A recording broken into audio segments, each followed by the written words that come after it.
Great. All right. Today I'm going to be talking out of Ephesians chapter 4, verse 1. But before we get into there, this was my favorite quote that I read all week today, this week. And it says this: Father God is neither careless nor causeless with how he spends our lives. God is neither careless nor causeless with how he spends our lives. That's from Alicia Britt Cole. And this is the passage. In Ephesians chapter 4, verse 1, it says, I, therefore, prisoner for the Lord, urge you to walk in a manner worthy of the calling to which you have received. To walk in a manner worthy of the calling to which you have received. When we have to really face the reality of who we are, one of the things that we have to understand and come to grasp is that God does not want to waste your life. You're not here because he wants to put you to shame. You're not here because he wants to spend your life needlessly. But every intention of your being, your design, your creation was a meaningful intent. There was meaning behind it. And because our God is a God who makes meaning and imbues us with meaning, we ourselves are meaning makers as well. When we look at our lives, historically for so long in our existence, human existence, it's all been about survival, right? Just trying to survive until probably, I would say, the recent generations. And when I'm talking about survival, I'm talking about like food, nutrition, air, water, all the basic necessities for essential living. But then after we've gone through this time of survival, and of course I know that there's parts of the world that are still struggling with that reality, but in the modern West, survival, you're not really too worried about where you're going to get water. You're not too worried about where you're going to get your next meal, per se. And so when we face the reality of our existence, what we have now is we're faced with kind of the lack or the sense of meaning that we're looking for. Most likely, after all this survival stuff, after generations and centuries of trying to just make it as a human race, we're, as a human people, now being faced with the reality that, man, I think there's something more. There's something meaningful that I need to pursue. There's a meaning that your life, that you know, has been made for, but you're just feeling like you're not fully there yet. And so when God doesn't want to waste our life, and he's not designed or created us to do so. But our challenge as beings of meaning, our challenge is that we oftentimes impute a divine sense of meaning into actually meaningless things. Let me say that again. We impute a divine meaning onto meaningless things. That's good. For example, we're in NFL season. Yeah. Right? Americans are able to impute a religious fervor onto their sports teams. And some of you, like professional teams, you're from New Jersey, New York, you kind of understand the professional realm, but the college sports scene, I work with a lot of people in the South, and I have a lot of connections in the South, like Louisiana, Alabama, Texas. College football is religion in the Deep South. High school football, I've seen stadiums bigger, high school football stadiums bigger than anything in this Bergen County area. There is a religious fervor imbued into American sports culture. Not even that, we can imbue a sense of meaning into really good things like family, like career, finances, things that are inherently designed to be good. Our challenge when it comes to meaning making is that we'll impute a divine sense of meaning into things that are actually meaningless. Wow. And so we have to look at this. When Paul, he talks about us living a life that's worthy of the calling that we've received, that to us, oftentimes we look at that just moralistically, right? As religious, moralistic Westerners, we look at that and we say, okay, now I just got to be a good person, morally speaking. But I'd say, and I'd challenge us to think that actually that's not the real challenge. The real challenge is for us to be able to discern where the meaning of our life is supposed to go and to not impute that meaning into meaningless things. That's the real challenge. That's the real thing that we face. So first we have to look and see a couple things when it comes to this meaning making in our lives, our understanding of calling. And I'm going to use the word meaning and calling and purpose interchangeably. So if I use any one of those three words, you can understand that it all kind of means the same thing for the purpose of this talk here. So Paul, he says first thing here, that you are to walk in a manner that is worthy of the calling to which you have received. What it means to be worthy here. So there's layers of meaning that I sense and I think that we actually have in our life. And this is not like scientific research, this is not out of a book, but just two things that I see when it comes to meaning making. First, there's the Imago Dei. That's the image of God, in other words, right? And so when we think about the layers of meaning in our own life, in our own existence, whether it's calling or purpose, we have to see that we have been created in the image of God. And so you just being created in God's image, that in itself already means that you have a meaning to your life. That your life is not meant to be wasted. For example, why is it so different to kill an ant as opposed to killing a person? They're completely two different realities. No one's going to grieve over a lost ant. And I use ant because we have ants all over our house right now. Right? No one's going to grieve over a lost ant. They're a nuisance. But a lost person? That's heartbreaking. That's cause for grief. That's deep loss. Why? Because a person has been created in the image of God. So you just being made in the image of God, even if you don't know the person, the fact that they lose their life, it affects you and hits you differently as opposed to an ant losing its life. Unless you really like ants. I don't know if you like work with ants or something. I know some people like Dwight Schrute have like ant farms and stuff. But even still, you were created in the image of God, so that means that when it comes to meaning making, our relationships are impacted by our Imago Dei, how we were made in the image of God. How you even view yourself has been affected by the Imago Dei, the image of God. That when you stand in front of the mirror and then when you stand in front of people, there's a sense of meaning in your life and in your existence because you were created in God's image. Second, in the second layer of meaning, it's not like it's better or worse, it's just different, is the Missio Dei, the mission of God. That's the work that God has called you into. That's the work that God has called you to put your hands on. And right now in our culture, I think we kind of have like a disproportionate emphasis on the first part, the Imago Dei, the identity, like the who you are, over the mission of God. And if anything, sometimes the work that God has called us into almost gets a little demonized because we think that, we kind of associate that with career. But when you look at the meaning of your life and the meaning of your existence, it's the blending of the Imago Dei, the image of God, and the Missio Dei, the mission of God over your life. And when I see people at the center of God's will, there's like this healthy combination of us understanding how we've been created, how we've been made in relationship with other people, but also the work that we've been called to do, the work that we've been made to do.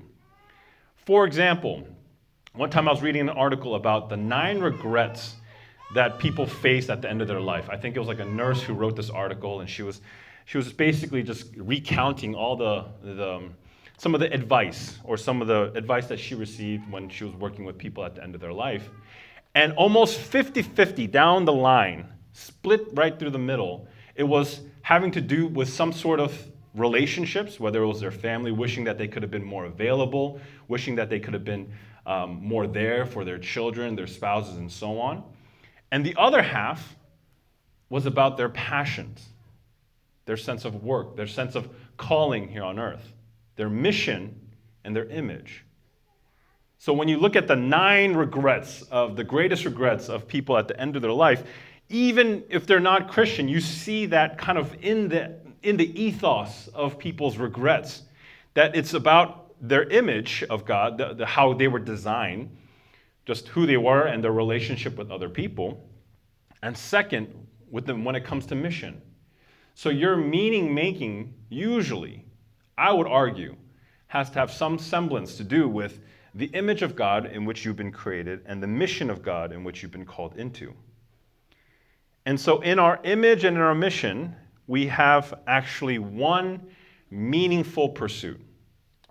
I would say the only meaningful pursuit when it comes to the realm of calling in which you've been called into. And that is to display heaven here on earth. The book of Ephesians is all about God's plan, and God's plan basically being heaven being real here on earth, the uniting of heaven and earth becoming one under the authority of Jesus Christ. That was God's plan. That was his heart for the world. And so when it comes to our meaning, when it comes to our sense of calling and purpose, we have one pursuit, and that's to display heaven here on earth. When it comes to your image, your view of yourself, who you are, has been largely shaped by the ones whose opinion matters most to you. When it comes to mission, we all ascribe to a mission. And kind of let me just talk more on like a side note here. We all have ascribed to some sort of mission. I've seen people working at Facebook talking about how in the beginning years of their Facebook lives, they went above and beyond their salary and what they were paid. Why? Because they just believed in the mission so much. You're all going above and beyond for something or for someone. That's just how we've been made. That's how we've been designed. We've been designed to go above and beyond the mission that we actually genuinely believe in. And so our mission here on earth is to be ambassadors of heaven on earth. And so the thing is, the non-Christian has a deep desire for the heavenly things.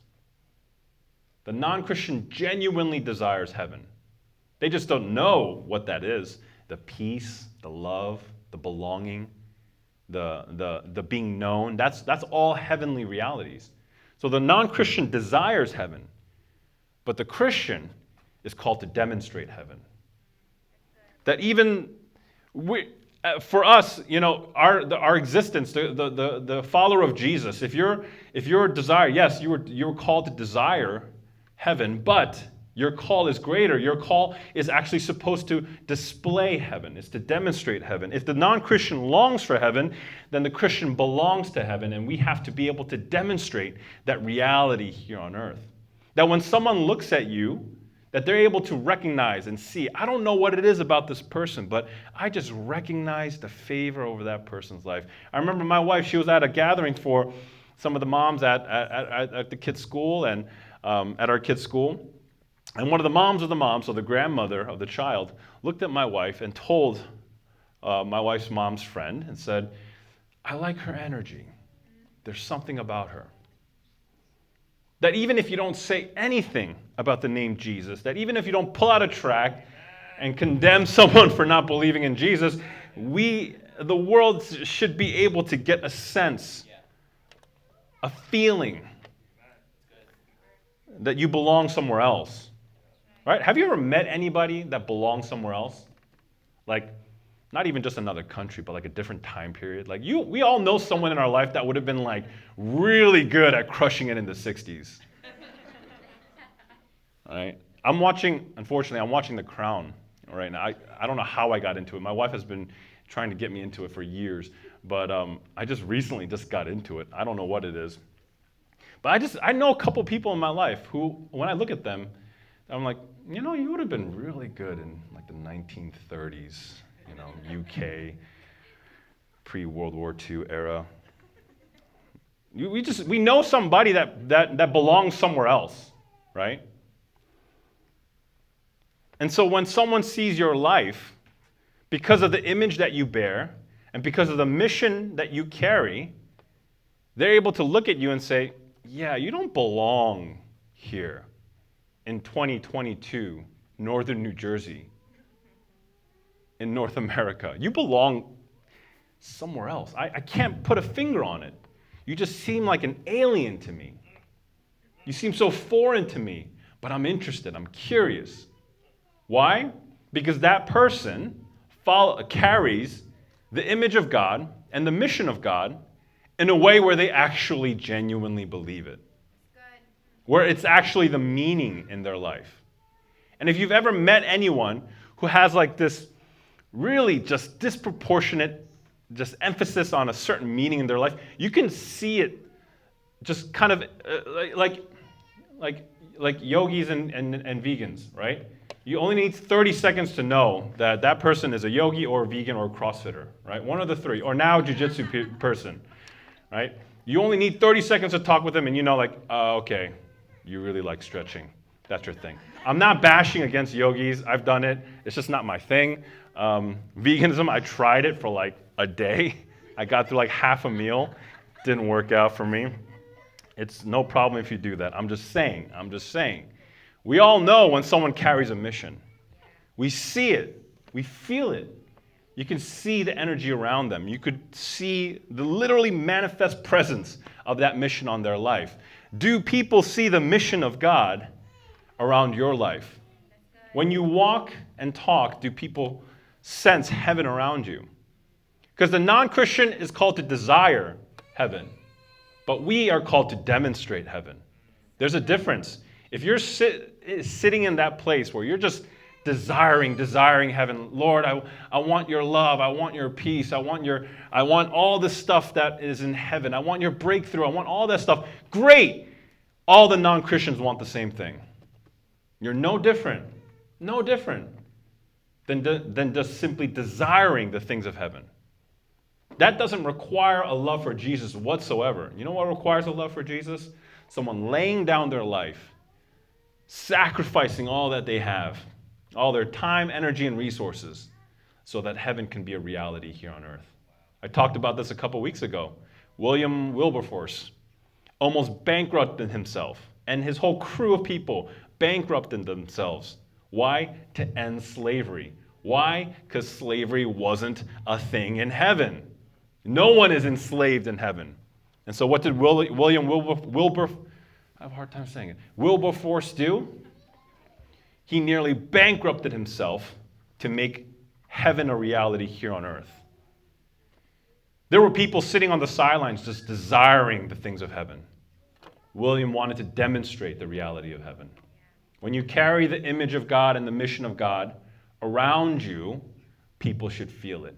People should see it. So now you knowing you've received, and this is actually the real point here, you've just received it. That's it. Some of you may be asking now, okay, how do I get this? You've just received it. Look at the word there. The calling to which you have received. And what does it take to receive something? What does it take to receive something? Just an open hand and fingers to grasp it, pull it in, put it in your pocket, and say, now it's mine. Right? Now it's mine. That's all it is. That's how you get it. You just receive it. That's it. And so now that you've received it, Paul now calls his people to walk worthily in that. Walk in a manner that is worthy of that calling. I'm going to run through this real fast. Matthew 22 here. Matthew 22. All right, this is the parable of the feast. So follow along with me. Let's go through this. Verse 1. Jesus spoke to them again in parables, saying, "The kingdom of heaven is like a king who prepared a wedding banquet for his son. He sent his servants to those who had been invited to the banquet to tell them to come, but they refused to come. Then he sent some more servants and said, 'Tell those who have been invited that I have prepared my dinner. My oxen and fattened cattle have been butchered, and everything is ready. Come to the wedding banquet.' But they paid no attention and went off, one to his field, another to his business, and the rest seized his servants, mistreated them, and killed them. The king was enraged. He sent his army and destroyed those murderers and burned their city. Then he said to his servants, 'The wedding banquet is ready, but those I invited were not worthy. So go to the street corners and invite them to the banquet, anyone you find.' So the servants went out into the streets and gathered all the people they could find, the bad as well as the good, and the wedding hall was filled with guests." What were the one type of person? Who was the one type of person in this part of the passage that was unworthy of the calling to which that they had received? the invitation to which they had received. What was the one person that was unworthy? The one person who said no. All they did was say no. And during that time, this was a big no. It wasn't like oh man, I can't make it today. I got my kid's soccer practice. No, this was like a whole village thing. When you got invited to a party, or especially a wedding banquet, you better go, because during that time, that was basically their whole life. And so the one type of person in this part of the passage that God says was unworthy was simply the person who said no.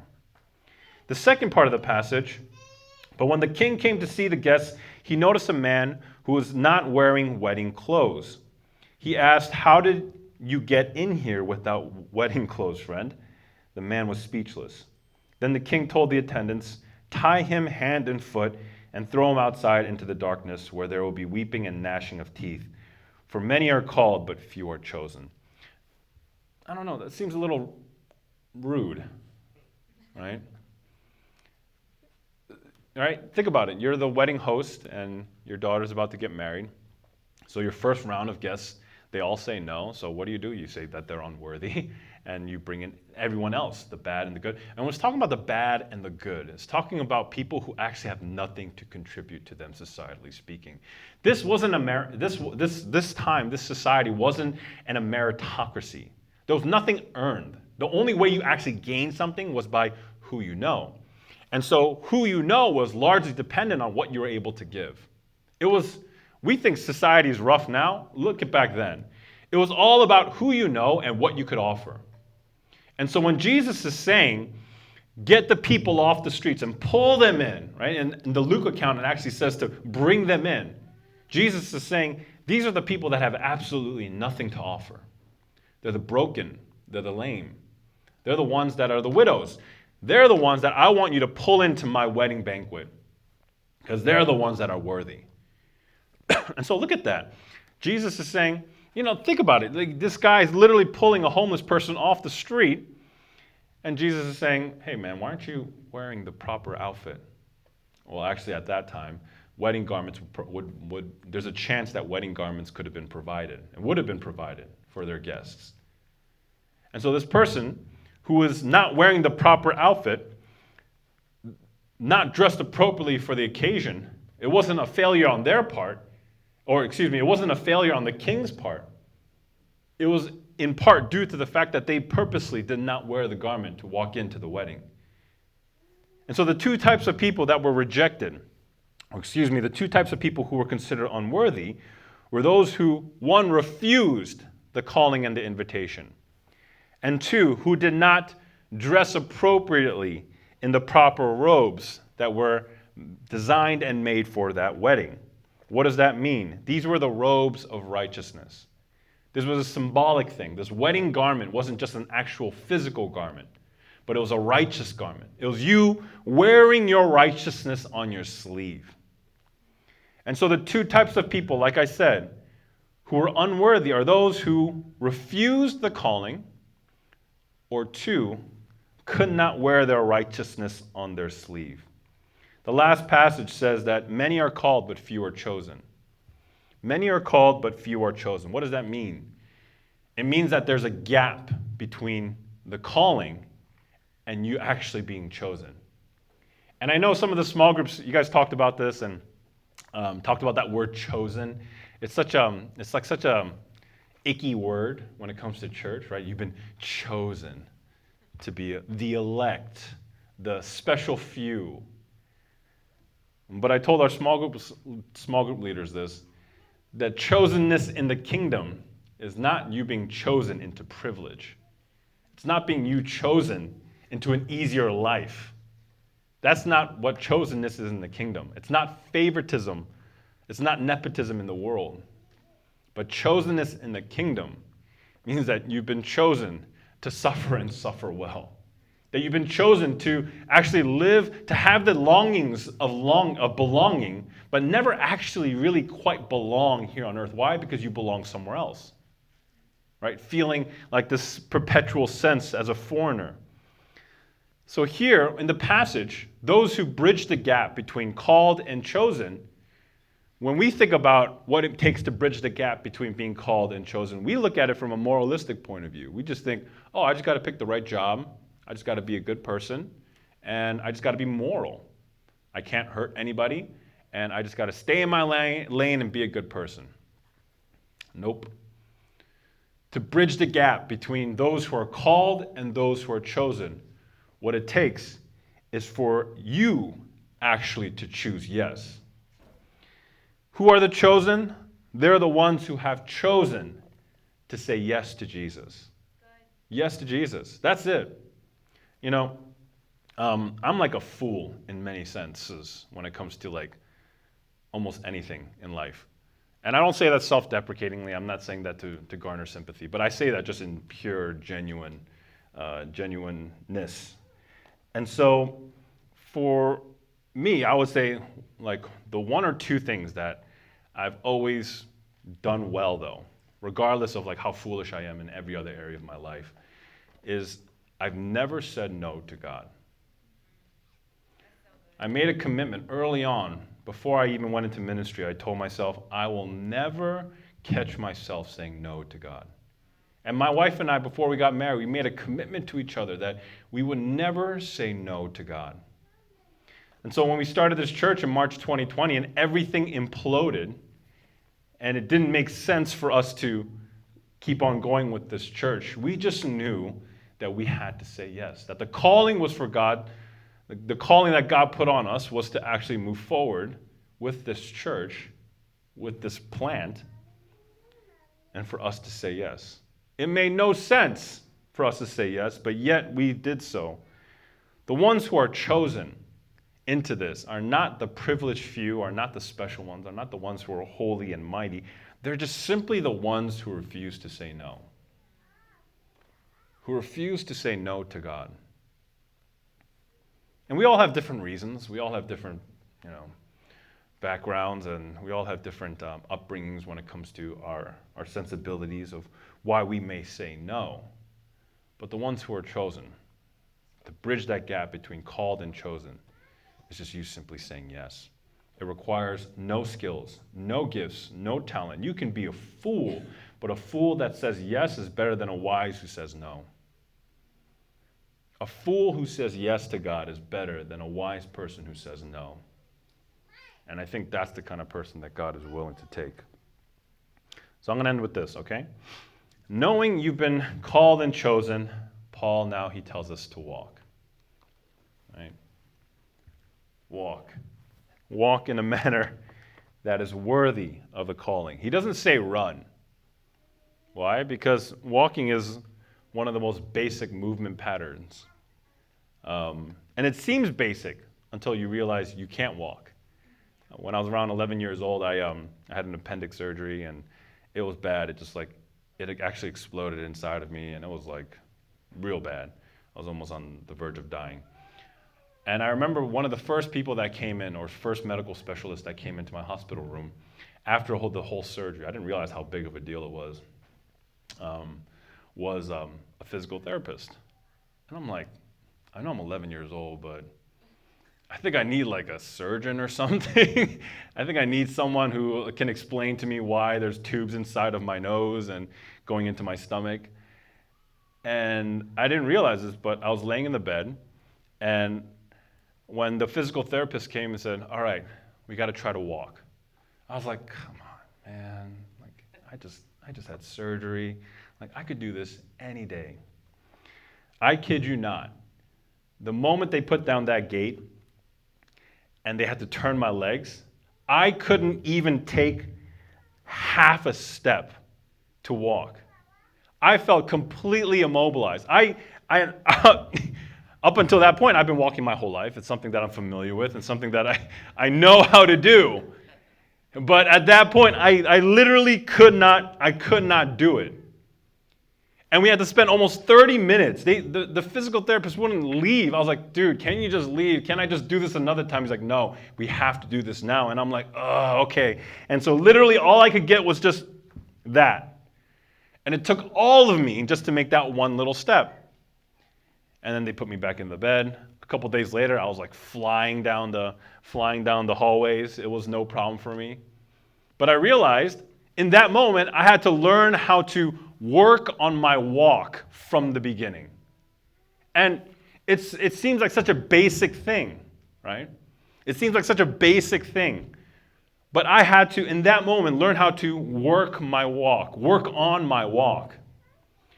And, you know, when I remember, I remember so clearly when, as you're slowly starting to walk again, you're kind of starting to build up speed. And I remember the first time I was actually able to walk out of my hospital room and kind of walk down the hallway. I made it to like the front desk, and I had to take a break and sit down and had to walk all the way back. And I remember slowly, as I was working on my walk, what eventually happened, the nurse actually exactly said that. She said, "Oh, look at him work that walk.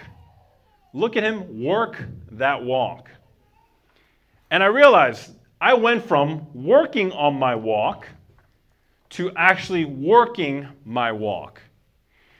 And for us, I think when it comes to the spiritual realities and your calling, some of us have spent 20, 30, 40 years just working on our walk, spiritually speaking. When actually where you're supposed to be, where God is calling you to be, is for you to eventually learn how to work your walk, as opposed to just working on your walk. For some reason, we think in our spiritual infancy that our existence is just all about us just working on us, working on our walk, when really you're called to actually work your walk. So, all right, let's do this. This is an action shot, okay? Could I borrow a baby? All right, Kevin, yes. Let's borrow. All right, no, you guys can stay right there. All right? You guys can stay right there. All right, let me borrow a baby. That's good balance. Yeah, I know. I almost fell. So let's do this, okay? Kevin, can you have your baby walk? All right, just look at the baby walking, okay? Get a picture of the baby walking. Just look at him. Kevin, maybe you can go over there or something and just try to get the baby to walk. He's at the ripe stage to work on his walk. And so what does that walk look like? I mean, it's cute, right? But imagine me trying to walk like that. It's not cute, with tubes coming out of my nose. It's not cute. It's scary. It's horrendous. But that, oh my goodness, that's adorable. But the baby is working on the walk. Now, Kevin, grab his hand, and can you just walk alongside him? You have a cool walk. Yeah, you have a nice walk. Work it, Kev. Yeah, work it, Kev. The one person who had to work on their walk needed to take the hand of another person who actually knew how to work their walk.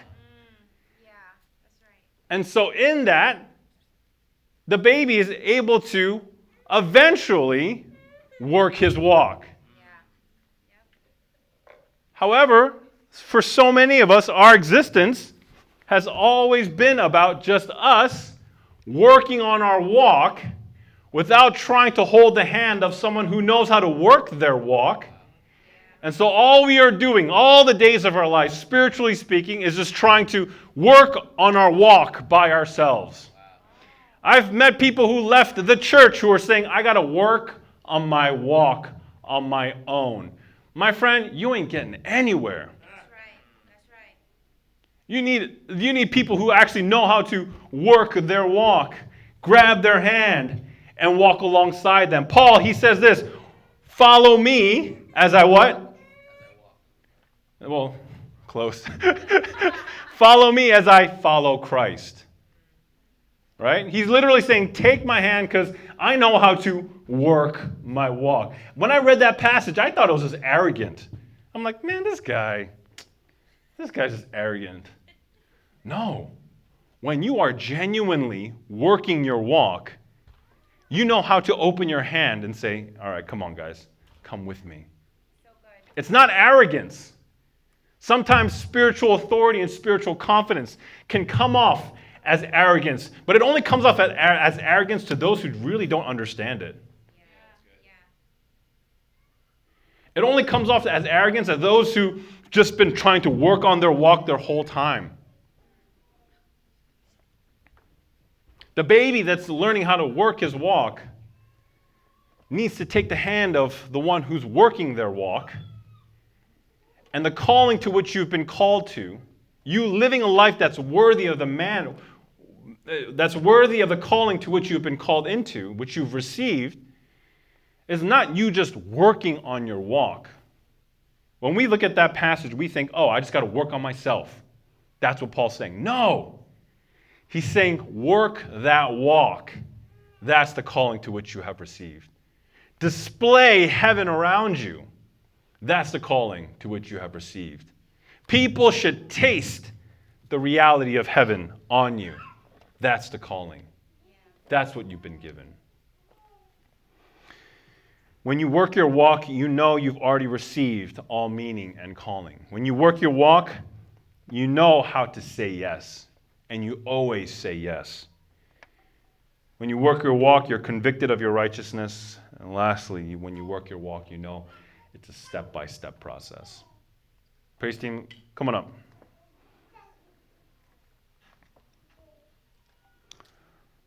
I think it's time for some of us to start working this walk that God has called us to walk in. I think for some of us, we've spent so much time just looking inward and looking down on ourselves, beating ourselves down, saying, oh, I just got to work on this one thing in me. Yo, I'm married, and I know there's always something I could work on. Right? There's always something. We'll never get to that place of perfection, husbands. Amen? Can I get an amen from the husbands? Amen, right? I think someone got healed right there.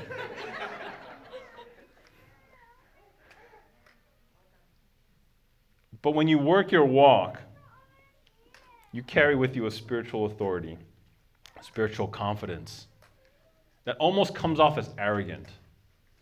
But really, it's just you knowing, hey, this is what I've been called to. I know what I'm here for.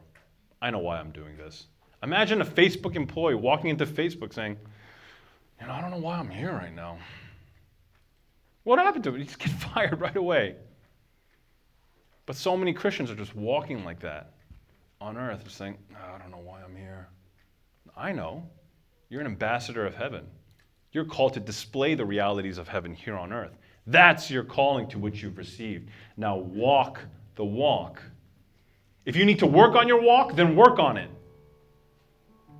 But make sure you get to a place where you're actually working your walk, not just working on it for the rest of your life. So let's do this, guys. Let's take a moment. Let's bow our heads. And let's repent. Let's take a moment. Let's actually practice this. Let's repent first and foremost of things that we've put meaning into that are actually meaningless. You may have put a deep sense of meaning into your career because you know that, or you believe that that's going to be the keys to your family's happiness. Maybe you put a deep sense of meaning into your own families, into your children. And making idols out of things doesn't mean that you worship bad things, but it's taking good things and making them into ultimate things. It's possible to make our families the ultimate thing. Maybe it's even for us religious stuff. It's possible to be so idolatrous of religion that there's not a single church or church space out there in the world that can satisfy you or give you everything that you need. Why? Because we idolize the perfect ministry, community, or church. That's possible. So if you're working on your walk, good. We're all working on something. But make sure you take the hand of someone who's actually working their walk. Because as Paul is following Christ, we're called to follow him.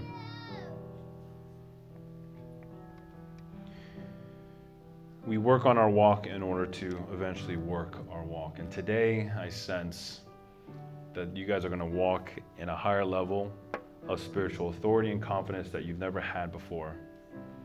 And it's not going to be because you're just like a better person. It's not going to be because you're just like more moralistic and sin less per se. But it's going to happen because you've worked your walk. You know, there's some highly flawed people, that some people that I even personally know, who've in the Christian space, highly flawed people. And you may be wondering, why would God use someone like that? And knowing some of these people behind the scenes, yes, some of those things are actually true. Some of those flaws are actually very real. But one thing that they know how to do is they know how to work the walk. They will work that walk for Jesus. So you would walk with such a deep confidence that you'd work your walk, right? Not like, but that you'd work your walk so well that people would be able to recognize the favor of God over your life. And the religious folks will look at you and say, oh, you're arrogant. But the non-Christian folks will be able to look at you and say, what is that? I want to walk like that too. Yeah. It's only the religious fools, the religious tools that look at that and say, man, he's just being arrogant. You got to be more humble. You'll be so humble that you'll be ineffective.